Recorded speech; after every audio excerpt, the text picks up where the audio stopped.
Junior ডাক্তারদের নিরাপত্তা নেই, যতক্ষণ না নিরাপত্তা আসবে ততক্ষণ কর্মবিরতি চলবে। এই পরিস্থিতি চলছে সাগর দত্ত মেডিকেল কলেজে। এবার সেখানেই গিয়েছিলেন কংগ্রেসের সভাপতি এবং তারপর যেটা হলো যে তাকে রীতিমতন গো ব্যাক স্লোগান শুনতে হলো। রবিবার 29শে সেপ্টেম্বর দুপুরে সাগর দত্ত মেডিকেল কলেজে আন্দোলনরত জুনিয়র ডাক্তারদের মঞ্চে গিয়েছিলেন প্রদেশ কংগ্রেসের সভাপতি শুভঙ্কর সরকার। কিন্তু সেই মঞ্চের কাছে যেতে শুভঙ্করকে উদ্দেশ্য করে গো ব্যাক স্লোগান দিতে থাকেন আন্দোলনরত জুনিয়র ডাক্তাররা। আন্দোলন মঞ্চ থেকে মাইকে তারা ঘোষণা করেন যে আমরা রাজনীতি চাই না, গো ব্যাক। দেখুন সেই ছবি।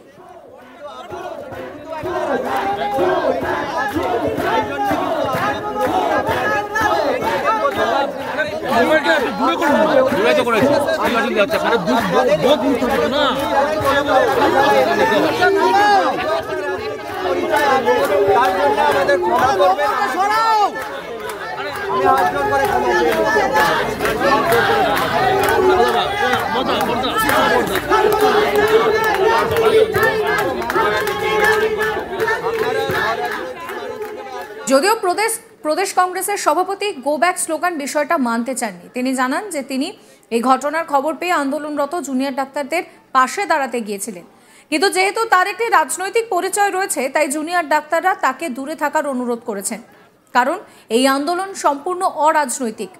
এজন্য শুভঙ্কর সরকারের কাছে আন্দোলনরত জুনিয়র ডাক্তারদের একজনকে হাত জোর করে ক্ষমা চাইতেও দেখা গিয়েছে। শুভঙ্কর সরকার তাকে ক্ষমা চাইতে বারণ করেন, এরপর তিনি বেরিয়ে আসেন।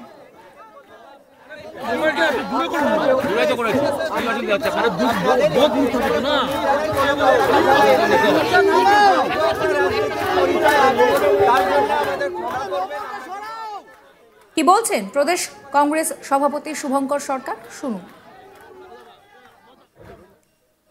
সেখানে আমাদের মোবাইল যারা সমাজের মোবাইল একটু মোবাইল থেকে এই পেশার সঙ্গে যুক্ত হয়েছে তাদের এত কিচ্ছ সাধন করতে হচ্ছে, তার জন্য আমরা দুঃখিত। এবং তারা যাতে তাদের এই আন্দোলনে সার্থকতা পায়, সরকার যাতে তাদের দাবি মেনে নেয়, আমরা সাধারণ মানুষ হিসেবে তাদের পাশে এসেছি।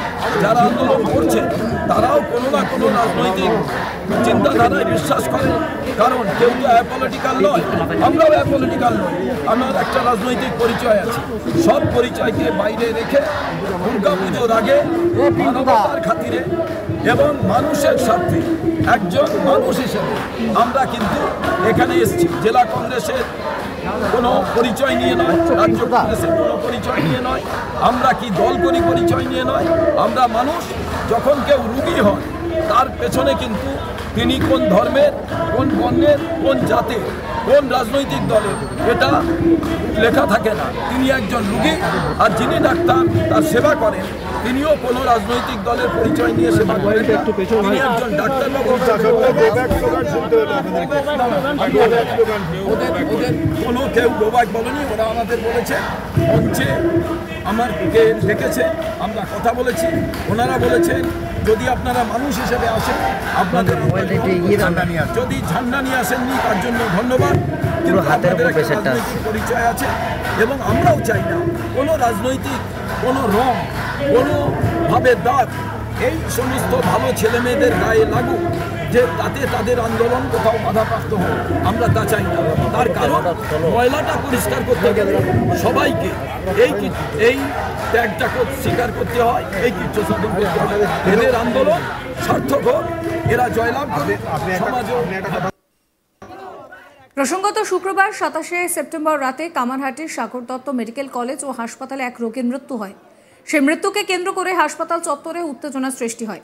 মৃত রোগিনীর পরিবারের লোকেদের হামলায় সেখানে রীতিমতন নার্স, স্বাস্থ্যকর্মী, ডাক্তার এবং পুলিশ কর্মী আক্রান্ত হন বলে অভিযোগ। তারপর থেকেই কামারহাটির সাগর দত্ত মেডিকেল কলেজ ও হাসপাতালে জুনিয়র ডাক্তাররা কর্মবিরতি এবং অবস্থান বিক্ষোভ শুরু করেন।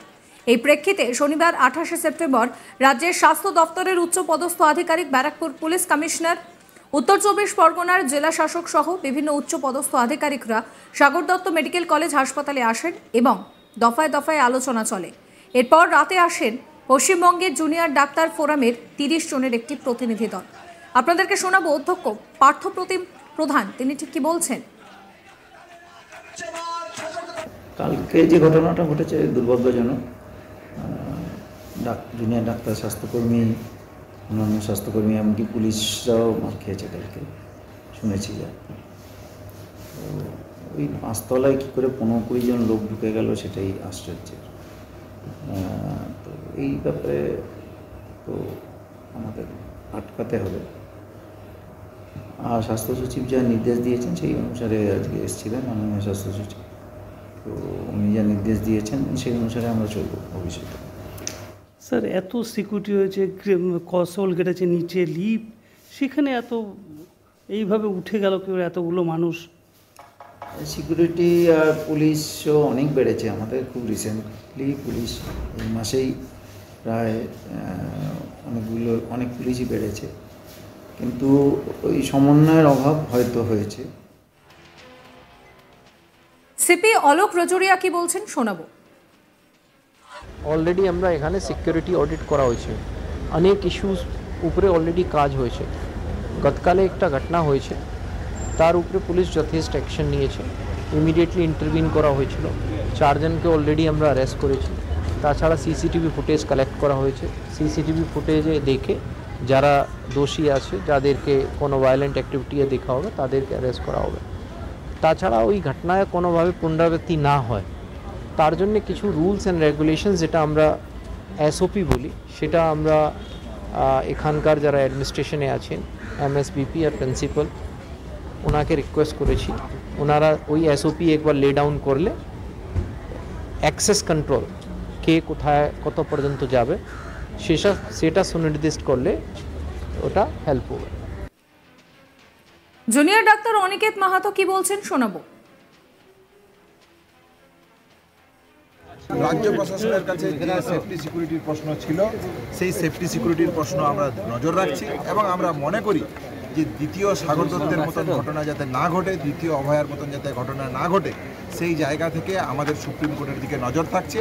এবং আমার সৌযোদ্ধা দেবাদা যেভাবে বলল যে আমরা রাজ্য প্রশাসনের কাছে শেষ সময়টুকু দিতে চাইছি, তারা যেন আমাদের এই নমনীয়তাকে দুর্বলতা না ভাবে, সেই জায়গা থেকেই আমরা বলছি যে সোমবার সুপ্রিম কোর্টের হিয়ারিংয়ের পর এবং রাজ্য প্রশাসনের দিক থেকে যে জায়গা উঠে আসছে সেই দেখে আমরা সোমবার বিকেলের থেকে কর্মবিরতির ডাক দিয়ে রাখছি। সিদ্ধান্ত কি পরিবর্তন হতে পারে, সেরকম কোনো ক্ষেত্র আছে?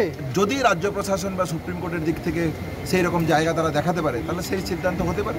কিন্তু আমরা মনে করি যে 7 দিন থেকে 8 দিন আমরা যে ডাইরেক্টিভ দিলাম, যে আজকে মেল করলাম চিফ সেক্রেটারি, সাবস্ক্রাইব করবেন আজ তাক বাংলার ইউটিউব চ্যানেলকে, ফলো করবেন হোয়াটসঅ্যাপ চ্যানেলও।